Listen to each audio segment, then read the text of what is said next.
तडकामध्ये आपले खूप खूप मनापासून स्वागत आहे। आज आपण बनवतोय अंडा बटर मसाला पाव बनवणार आहोत। अगदी सोपी रेसिपी आहे। सुरुवात करायची आहे। कढई ठेवलेली आहे मी गॅसवरती आणि आता आपल्याला यात टाकून घ्यायचं आहे बटर। मी अंडे बॉईल करून घेतलेत आधी आणि असे हे या पद्धतीने असे गोल गोल काप करून घेतलेले आहेत। पूर्वतयारी पूर्ण करून ठेवलेली मी आधी। आता आपल्याला टाकायचं आहे 2 चमचे भरून बटर, थोडंसं अर्धा चमचा तेल घालते बटर जळायला नको म्हणून।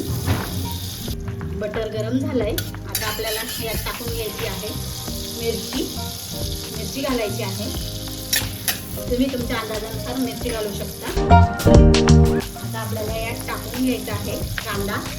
मी मध्यम आकाराचे 2 कांदे मी असे बारीक कापून घेतले, ते टाकून घ्यायचे आहेत आपल्याला। कांदा आपल्याला छान असा मऊ करून घ्यायचा आहे। कांदा आपला बऱ्यापैकी मऊ झालेला आहे। आता आपल्याला यात टाकून घ्यायची शिमला मिरची। एक मोठ्या आकाराची शिमला मिरची होती, ती मी अशी बारीक कापून घेतलेली आहे, ती देखील आपल्याला टाकून घ्यायची आहे। कांदा आपला छान असा मऊ झालेला आहे। आता आपण यात टाकून घ्यायची लसूण अद्रकची पेस्ट। जवळजवळ 2 चमचे लसूण अद्रक मी ठेचून घेतलाय खलबत्त्यात, ते देखील आपल्याला टाकून घ्यायचं आहे। आणि आपल्याला टाकायचं आहे आता यात मोठ्या आकाराचा एक टोमॅटो घेतलाय, तो देखील मी असं छान असा बारीक कापून घेतलाय।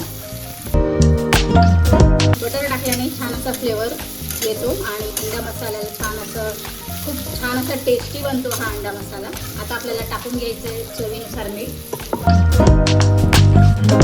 आता आपल्याला मसाले टाकून घ्यायचे आहेत। मसाल्यांमध्ये हळद पावडर टाकते अर्धा चमचा, लाल मिरची पावडर छोटे 2 चमचे, धना पावडर 1 चमचा आणि मी पावभाजी मसाला घेतलाय, जवळजवळ मोठा 1 चमचा घेतलेला आहे। मसाले पण आपण छान असे मिक्स करून घेतलेले आहेत। आता थोडी कोथिंबीर टाकून घेऊया, मिक्स करून घ्यायचं आहे। थोडंसं पाणी घालते, अगदी 2 घोट टाकते, आणखी थोडंसं घालूया पाणी।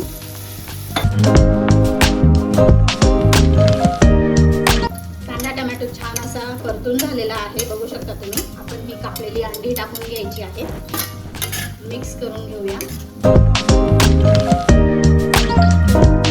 थोडा गॅस बारीक करते आणि मस्त असं झाकण ठेवून थोडीशी आपण वाफ काढून घ्यायची आहे, जेणेकरून छान असं एकजीव होईल। 2 मिनिटं आपण झाकण ठेवून दिलं होतं। आता आपण बघूया, छान असं तेल सुटलेलं आहे आणि आपला अंडा मसाला तयार झालेला आहे। आपण हे बाजूला ठेवून घेऊया। वरून आपल्याला थोडी कोथिंबीर टाकून घ्यायची आहे, बाजूला ठेवून घेऊया हे। आता आपल्याला पाव गरम करून घ्यायचे आहेत। पॅन आपण ठेवलेला आहे पाव गरम करण्यासाठी। छान असा आपण बटर टाकून घेतलेला आहे, जवळजवळ 1 चमचा भरून। यात आपल्याला टाकून घ्यायची आहे लाल मिरची पावडर, पावभाजी मसाला आणि थोडी कोथिंबीर टाकायची आहे आपल्याला।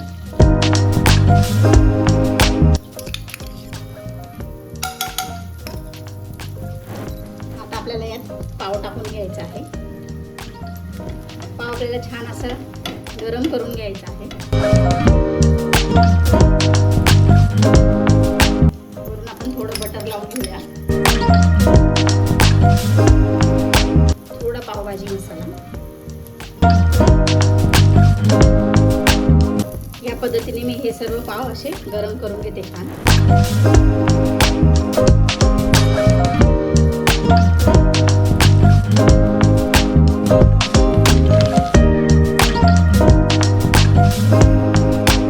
इतक्या सोप्या पद्धतीने आपण हा चमचमीत असा हा बटर अंडा मसाला बनवलेला आहे।